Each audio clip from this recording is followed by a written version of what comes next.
if you look at back in time from today, it seems like master of science interrupted a corporate career. But at that point in time, it was actually a ZSS, or rather a corporate job, which interrupted an academic career.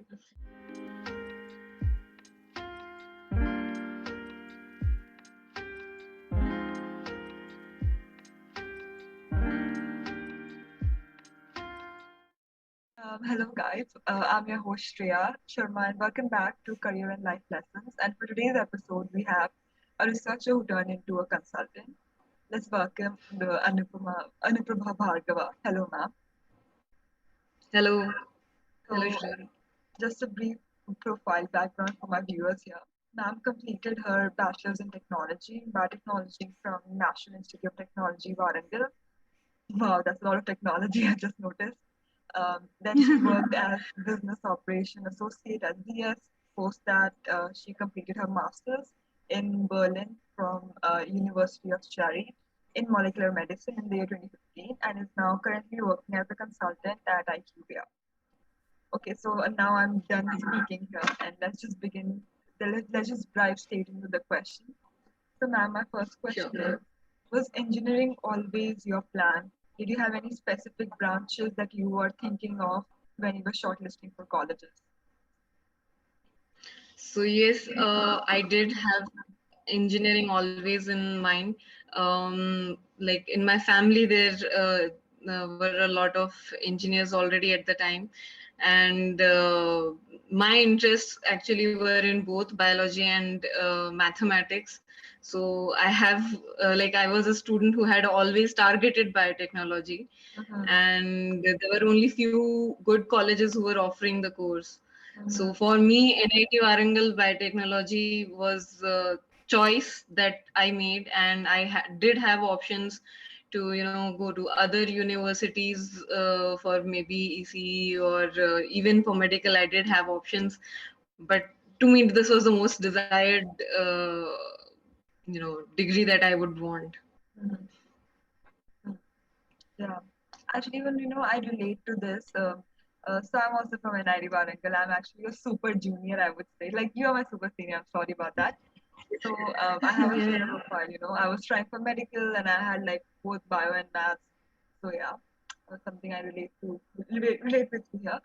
So going for the next question, uh, tell us about your experience in NIT Warangal, especially biotech, in terms of research, exposure to research, alumni network, co-curriculars, extracurriculars, and how do you think biotech at NIT Warangal has helped you or will help the viewers who are watching us? So at the time that I was doing, I was a third batch in the branch, and so there was absolutely no alumni from the branch per se at the time. And but I would still say, like, a lot of things. The whole campus in itself gives you a lot of opportunities to explore yourself and learn on various aspects. So all these events that you have, these are all opportunities for good exposure. And but I was always a person inclined towards an academic career, and I had in mind that I have to be a scientist uh, and pursue that route. So from that point of view, I think till this date, one of the most uh, mm, very events that I would look forward to in college was Omkar sir's exams. So the question papers he used to set were always very stimulating, that you had to think what to answer, because it's not going to be there already in some book. Yeah. And learning from him, and just attempting his question paper, to me that used to be like the highlight of my semester. And so I mean, I wasn't very active, I think, in a lot of events in the college. I was that kind of a studious person there. Mhm. But yeah, NIT, other than that, I think all the things that I did in NIT Warangal were only because of my seniors. So my seniors told me that there is, that after your second year, you should head for a research internship. That's how I landed up in NCBS here in Bangalore.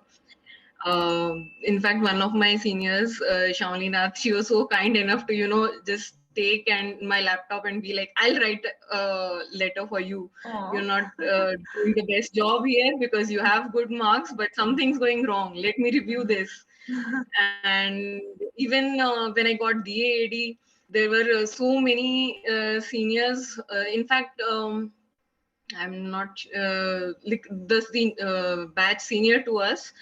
I think they were probably the first ones to go and attend DAAD. And when they came back, they held a session for us, how to make applications, what to write, what not to write, and also super helpful. So there were even letters being circulated like this is the format that you should follow and everything. So I think the seniors there were very helpful, and I did not know about DAD and that I should be applying for that. It was only because of seniors. Mhm.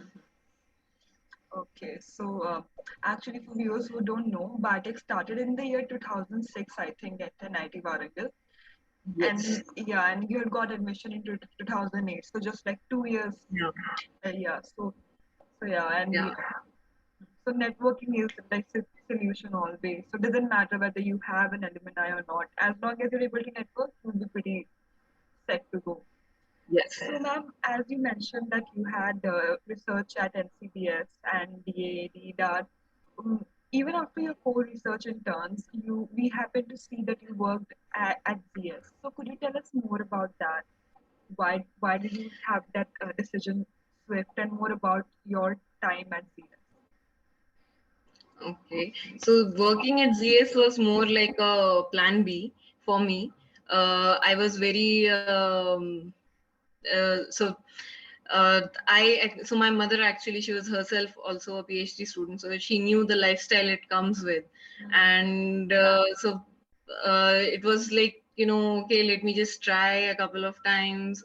It was a fight, I would say, that I had to put up to, be like, no, I want to go for an academic career. So, but then I would say, like, I did not apply in enough colleges. There were only two applications that I made. One was in CSHL, and the other was at the MPI that I had already worked at. And so obviously both of them did not work out, and I landed up in ZS. And in retrospect, I think that was good that I landed up there. I still think, like, 6 years down the line, in fact since 2012, you can say 9 years, I still feel that's like one of the best companies to at least start your career with. You get to know what an established environment is. All seniors very helpful, and at least in my experience, there was no, office politics or that kind of a thing as well. um, and yeah, that was a place where you were, while you were working in a corporate job which is associated with a very boring lifestyle or something, you would say, there were always some new things to learn at work, and also explore what is going on in the entire pharma industry. And so yeah, that's how I landed up in ZS. Alright. So, was it through campus placements or you just ventured on your No, that was through campus placements. And I heard, like, did they already come this year or not? Oh, they did come, and also I graduated this year, so Oh, great. yeah. So Oh. like, but they no longer come for this role though. Okay, anyways, we won't spill more secrets about an ID Warangal placement policies. So Yeah, sure. so yeah. Sure, sure. All right. So okay, coming back to my another question is, so even after working for a year as DS, you fell in love with the corporate culture. So you could have moved easily to course like MBA or Masters in Business Analytics that would have helped you more in your corporate career. But however, we see a shift. You went ahead and did molecular medicine. So why that? So, if you look at back in time from today, it seems like master of science interrupted a corporate career. Hmm. But at that point in time, it was actually a ZSS, or rather a corporate job, which interrupted an academic career.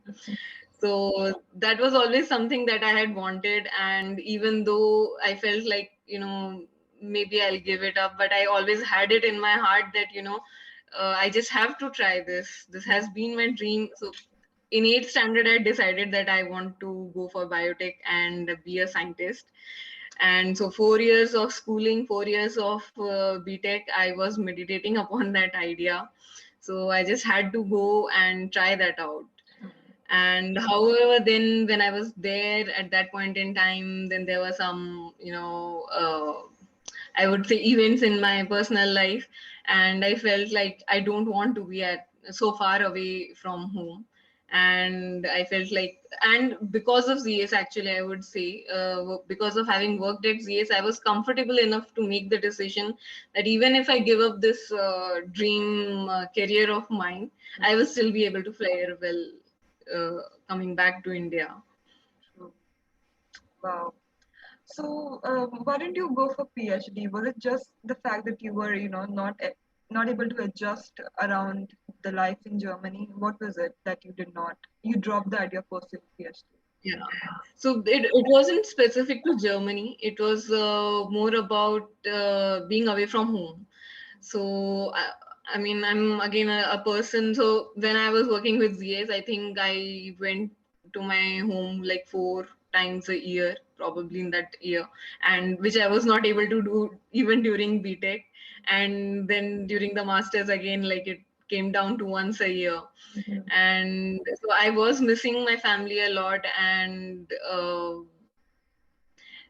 so I also, there was some, like my grandfather had passed away, and I was just not able to see him in the last moment. And that was something which made me feel, made me rather realize that no matter what happy or sad occasions come, there will be something which because of which I may not be able to attend those events. So yeah, that was the reason that I just wrapped up and came back here in India. Oh, all right. I want to just go back at something you had said earlier. You had said Mhm. that your mom had mentioned about the lifestyle that PhD brings in. Would you like to tell more about it? Sure. Actually, even from a long in the long term, how you want your life to be. Uh, so again, this is my summary of things, and I would not want to say that this is how it is. I have seen people who are living good lives, happy lives in academic career as well. But then there is great uncertainty associated with it. So like I went for a master's. The next step would have been a PhD, which would have come with a 3 or 4 year of placement at some place. And again, within that, sometimes if your lab enters into a exchange program or something, then you may need to change place, geographically change. uh, Postdoc again comes with a 2 year placement, and then you, even when you have tenure, you have like for certain periods of time. And whereas in a corporate life, while it's not easy, you cannot just say that yeah, I have this job and I'm here. But the flexibility is much wider. So like now that I'm married, and so it's always me and my husband who have to look together. And because academics are so driven by interest. I mean, if I have to be in a job where I'm working hard and not paid enough, which I think is the case for academicians of each and every country throughout the world. It might seem that others are like outside you're paid better, but I think even by their standards, it only seems better when you translate it to INR. So but that's always the case with an academic life. And with a corporate one, you can plan that, I can be in this city, and these are the companies here, and now with work from home, opportunities are immense. True. I think very rightly said, it's okay to go behind what you like, but just be interested in it. Just because you like the idea of being a scientist, but you're not happy with the lifestyle it has, what's the point? Yeah, So, yeah. yeah. So, moving on to another question for the day. Have there been instances, because since you've had such a mixed journey, have there been instances where you felt so confused and absolutely hopeless? So, how did you come over it? And what lessons do you think down the lane it has taught you? Well, the situation was when I had just come back from my master's. Of course, I was very heartbroken because something that I had, pursued for at that point, I would say maybe 10 years already, the idea of being a scientist, and then I just dropped it. Of course, I did have a plan in mind. So when I had spoken to people there, I realized that, analytics wise, R is something that people are looking forward. So I did plan my journey that I do some projects in bioinformatics, which gives me a good background in R so that I can get a job in India. And that did happen. But I still felt a bit lost. Like, am I really doing what I want to, and how should I go ahead? And that was a very confusing point. How I came out was, I think I was very lucky to have found very good people. In fact, the first job that I worked in, after coming back, I had a very great manager. I'll probably take her name also, Tanvi Goila. Look at her profile also. She's a great person. And not just professionally, she was also someone I could look up to personally, like in a personal life, how things go on and how do you think about things. And one of the pieces of advice, actually two pieces, which somebody told me. One was that when you make a decision, do not think about what is it that you want the most. Think about what you are willing to give up. What are the costs that each of those things come along with, and what are you willing to pay? And the second, that always be open minded. So like, I was fixated that I have to be a scientist, and that is why I went for a master's. Maybe in retrospect, I feel if I had been open minded while I was working at ZS, I would have realized that, yeah, this is also a great company, maybe I can spend more years here. So, but then, yeah, after that, I have been open, and I'm taking whatever comes my way. And of course, now it's the era of startups. I think everybody should be open minded and taking up chances. I think what you just said was absolutely correct, being open minded and not fixed in whatever role you are, whatever career, whatever field you are. These two habits will actually help you just rise more. So, ma'am, now I want to ask you is that your corporate experience, however, you started out in very non-biotech relevant companies, right, in the starting years. But however, as you know, gradually you shifted more towards companies like healthcare, more into this sector. So, do you think masters have helped there, or do you think MBA would have been better? What would you suggest to a person who's aiming to build a corporate career but in biotech and healthcare area? See, in my colleagues, I have seen people who are also from, mechanical engineering and chemical engineering, and who are doing equally good. So the fact of coming or having a master's in molecular medicine probably just helped me reduce that 2 or 3 month, maybe a 6 month lag, which somebody else would have had when shifting to a life science consulting firm. Uh, because the idea is that you have to be reading about the market of a particular drug or an treatment which is coming up, and understand what all things affect it. And it takes only a certain amount of time to gain expertise. It's all about the person, how fast or how much can you read, and how well can you digest it. So that is why I said like Onkar sir's question papers, because that would be about processing everything that you have read the entire semester and then coming out with the answer for that question. And that's exactly what is going on here in I would say in this corporate jobs. When you do maybe opportunity assessment for a pre-launch asset, you are looking at what are the factors out there in market. You need to know what are the questions that you should be looking to answer. And when it comes to MBA, you'll see a lot of people in ZS who, at least I've seen, who have not done MBA but are doing well only on the basis of their work experience. However, when I'm not sure about, I mean, I don't know, I'm not aware of the pay scales. And what I have heard is now that, when people are hiring, they do pay for the brand. So if you come with a certain IIT, NIT, MBA, this IIM, XLRI tags, because what happens is when you're selling a project, you attach the bios of the people who are working. And to some extent, like in the beginning of your career, it's those tags which get you noticed. Yeah. So I think I don't know if one can surpass IIT or IIM tag based on experience alone or not.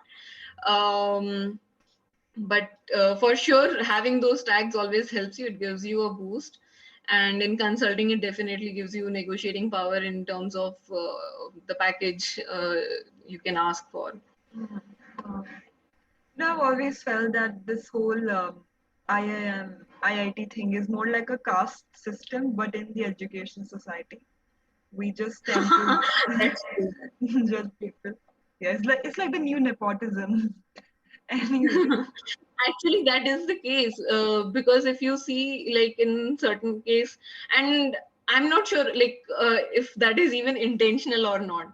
And I wouldn't say that it causes or leads to people getting opportunities at some points, maybe. But of course, if I see somebody from NIT Warangal in my company, I'm happy to talk to them. Yeah. I mean, it's just one conversation starter, which is already there on the table. Exactly. Even even in this podcast, we have brought so many NIT Warangal relevant things. Omkar sir, placements. So yeah, this happens. So all right. Exactly. So moving on to another question. Hypothetically, if a genie was supposed to come and tell you that okay, you can reverse back the 10 years of your life, what decisions of yours would you like to undo?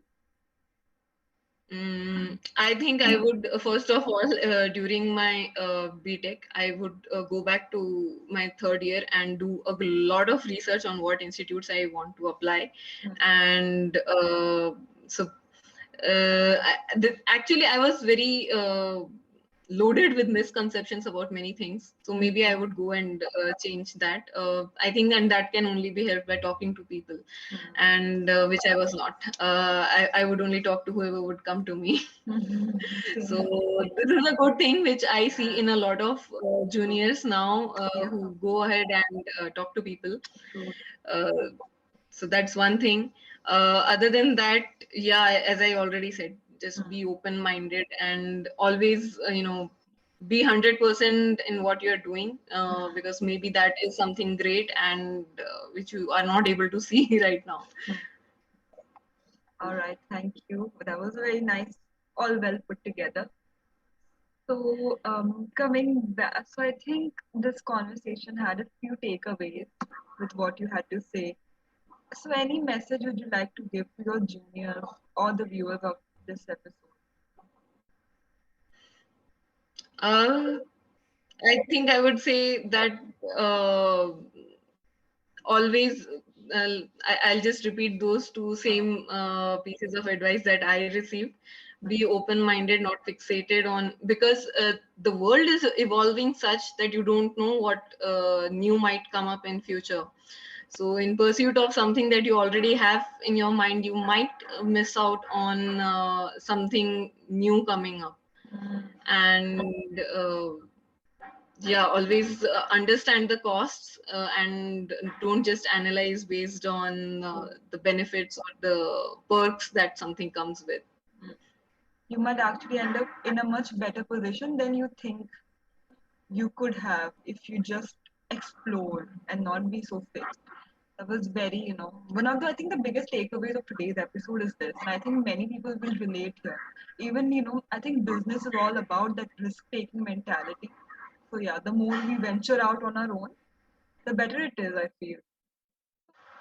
Guys, we also have a networking community on Discord channel where you can know more about other people and their career journeys. So click in the description link and join our Discord channel now.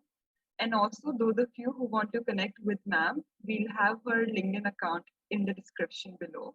So go you check her profile out as well. Is that okay with you, ma'am? Sure, I'm always happy to help whatever I can help with. All right. Glad to answer any queries. All right, that was this episode. So, guys, comment, like, share, and keep also Young Stars. Another series is live now, so go watch that as well. And we'll keep coming back with more such videos. Until then, I'll see you guys. Take care. Be happy. Bye. Bye.